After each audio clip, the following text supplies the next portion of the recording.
श्री स्वामी समर्थ गुरुचरित्र हा ग्रंथ पाचवा वेद मानला जातो.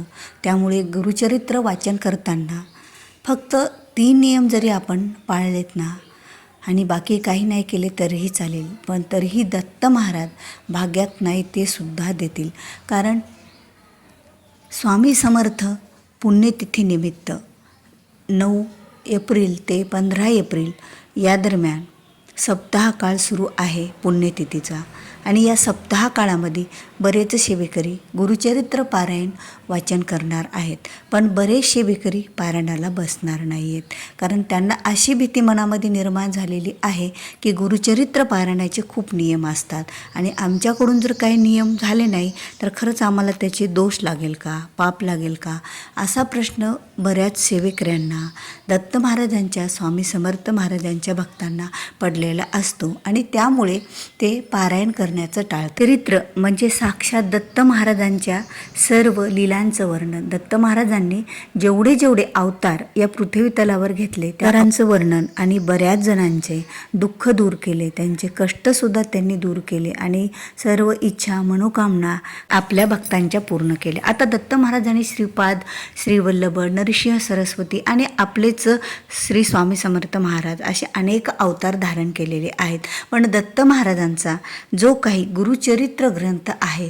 तो ग्रंथ साधासुद्धा नसून त्या ग्रंथाचे एक वेळा वाचन केल्याने आपल्या भाग्यात सुद्धा दत्त महाराज देतात. पण आपण इथं चुकतो ना की गुरुचरित्राचे नियम खूप आहेत आणि त्यामुळे हा ग्रंथ आपण वाचण्याचा टाळतो.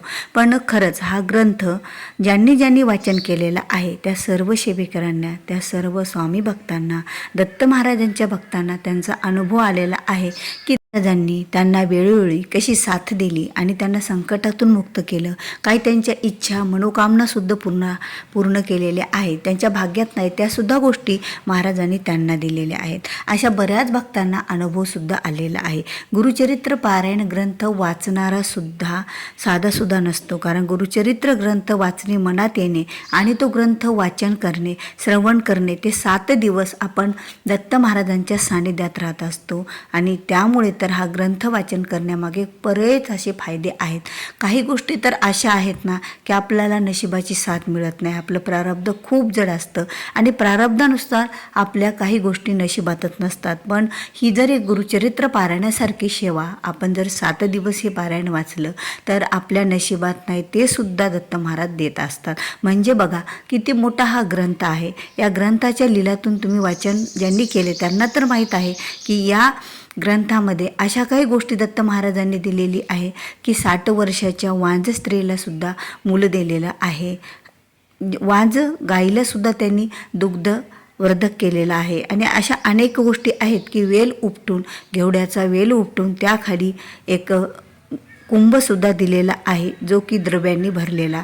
अशा अनेक त्यांनी आपल्या भक्तांसाठी लीला केलेल्या आहेत. तर मग दत्त महाराज आपल्यासाठी का नाही करू शकणार? आपण जर मनातून श्रद्धेतून गुरुचरित्र ग्रंथ वाचन केला आणि त्याचे हे 3च नियम जर पाळले, बाकी काही नाही केले, तरीही दत्त महाराज भाग्यात नाही ते सुद्धा देतील.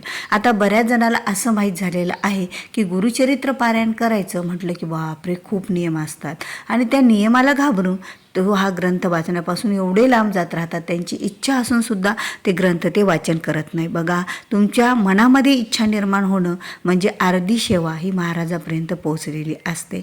त्यामुळे तुम्ही त्या नियमांना घाबरू नका.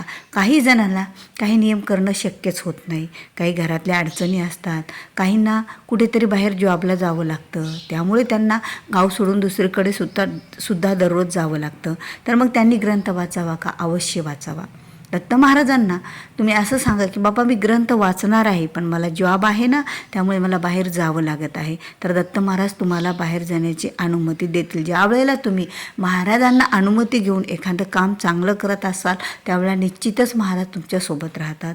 तुम्हाला कुठलंही काही पाप किंवा कोणती अवघड गोष्ट काही घडत नसते. कारण तुम्ही जॉबला जात आहे, तुमचं दैनिक जीवन आहे आणि ते तुम्हाला सोडू शकत नाहीत, हे सुद्धा महाराजांना माहीत आहे. त्यामुळे तुम्ही जरी जॉबला करत असाल, दुसऱ्या गावी जात असाल, तरीही तुम्ही हा ग्रंथ वाचन करू शकता. आता दुसरी गोष्ट म्हणजे आता यामध्ये नियम तुम्हाला सरासरी सांगितलेले नियम कोणते आहेत?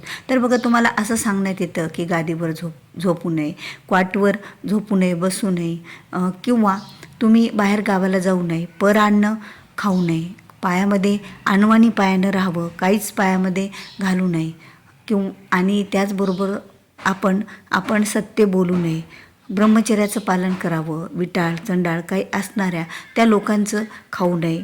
ह्या अनेक गोष्टी तुम्हाला सांगितल्या जातात, पण यापैकी तुम्ही फक्त 3च नियम पाळायचे जे की महत्त्वाचे नियम आहेत.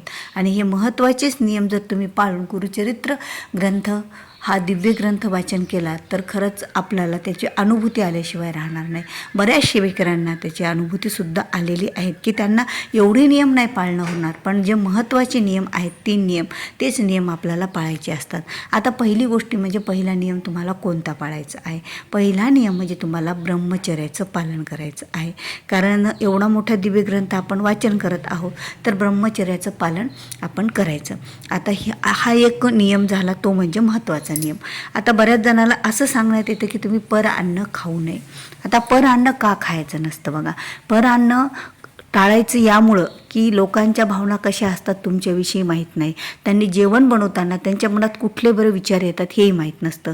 आणि तुम्ही जे अन्न खाल्लं ना मग ते विचार आपल्या मनामध्ये आणि तसं शरीरामध्ये त्याचे विचार वावरत असतात आणि त्यावेळेला तुमचं मन ध्यान हे पारायण करताना लागत नसतं. म्हणून अन्न हे टाळायचं असतं. आणि अन्न आपण 7 दिवस नाही खाल्लं तर काहीच हरकत नाही.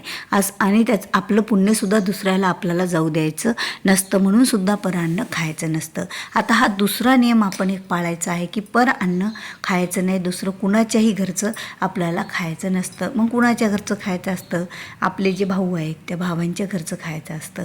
असं काही नसतं. जे तुमच्या जवळचे रक्ताचे नातेवाईक आहेत त्यांच्या घरचं तुम्ही खाल्लं तरीही काहीही हरकत नसतं. आता हा झाला दुसरा नियम तुम्हाला पाळण्याचा. आणि तुम्हाला आणखीन एक नियम सांगण्यात आलेला असतो की तुम्ही अनवाणी पायानं राहावं, पायात काही घालू नये. पण आता जे स्वामी पुण्यतिथी निमित्त जो सप्ताह आहे तो कडक उन्हामध्ये आहे बघा. आपला भक्त जर कडक उन्हातून अनवाणी पायाने जात असेल तर हे स्वामी आईला दत्त महाराजांना आवडेल का बरं? कारण ते तर आपल्या भक्तांची काळजी करणारे असतात. मग तुम्हाला अनवाणी पायानं राहण्याची गरजच नाही. तुम्ही पायामध्ये स्लीपर चप्पल वापरू शकता. त्याचा उद्देश असा आहे की फक्त चमड्याची चप्पल वापरायची नाही, म्हणून पायामध्ये काही घालायचं नसतं. ती सोडून तुम्ही बाकी कोणतीही चप्पल शूज वापरू शकता. यात कुठलाही तुम्हाला नियम पाळण्याची गरज नाही आहे. आता गोष्ट राहिली की तुम्हाला कॉटवर झोपायचं का, गादीवर झोपावं का? बघा आता ज्यांना शक्यच नाही, ज्यांना झोपच येत नाही कॉटशिवाय गादीशिवाय, काही हरकत नाही. त्यावरचे जे अंथरूण पांघरूण आहेत ते स्वच्छ तुम्ही धुवून घ्या, त्याला गोमूत्र शिंपडून घ्या आणि स्वामी महाराजांना माफी मागा आणि तुम्ही कॉटवर झोपू शकता, काही हरकत नाही.